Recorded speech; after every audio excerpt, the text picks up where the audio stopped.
Est-ce que je dois regarder plutôt la caméra ou plutôt toi? Quand on fait une tiny house sur une remorque, on doit en même temps être léger, super solide, parce que ça bouge, et en même temps être assez fin en fait. J'ai décidé d'acheter le bois de la structure dans une entreprise belge, dans une scierie ici. Mais par contre, pour le petit coffre qu'on a décidé de construire depuis ce matin, là on réutilise du bois de récup que j'ai trouvé dans les poubelles. Ce sera tout le bardage intérieur et extérieur de tous les murs, ce sera en récup.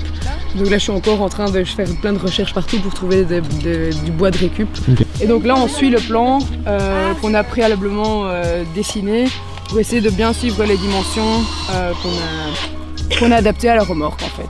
Mais du coup ça va permettre donc de désolidariser la remorque de la tiny house le jour où on a besoin de remplacer la remorque ou de faire un contrôle technique spécifique sur la remorque. Ça fait qu'on considère la tiny house comme le chargement d'une remorque et pas de le concevoir comme une caravane entière en fait.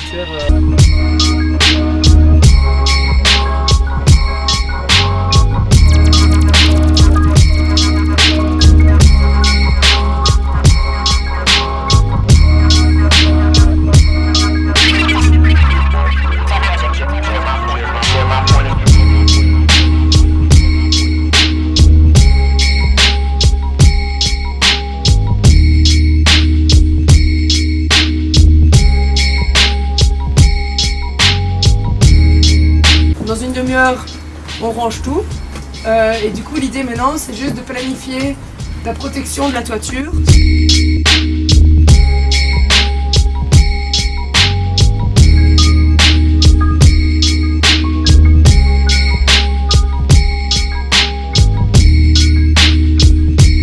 Après on pourra faire le debriefing et un peu se...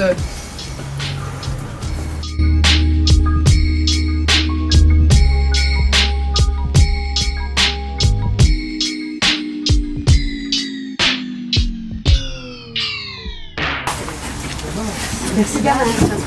De rien, d'accord.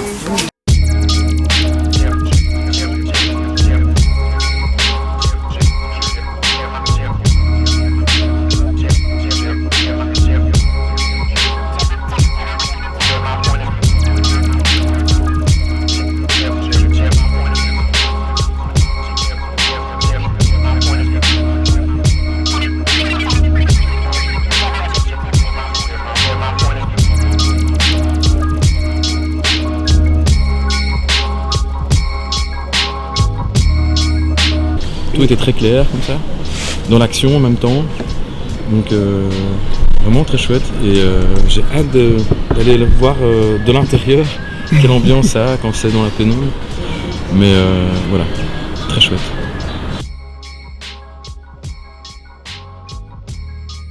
C'était waouh, yaou, comme a dit Félix, ouais, terminer une étape,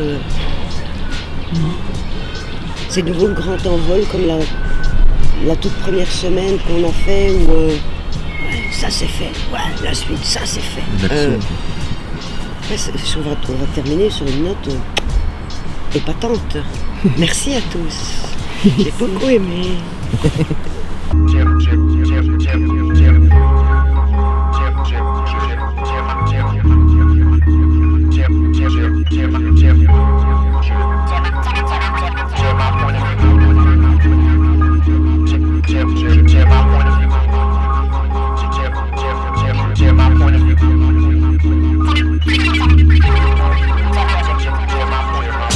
On a fabriqué l'appui de fenêtre ici, qu'on a fait en bois brûlé, et donc on a fait une petite rainure ici pour le casse-gouttes.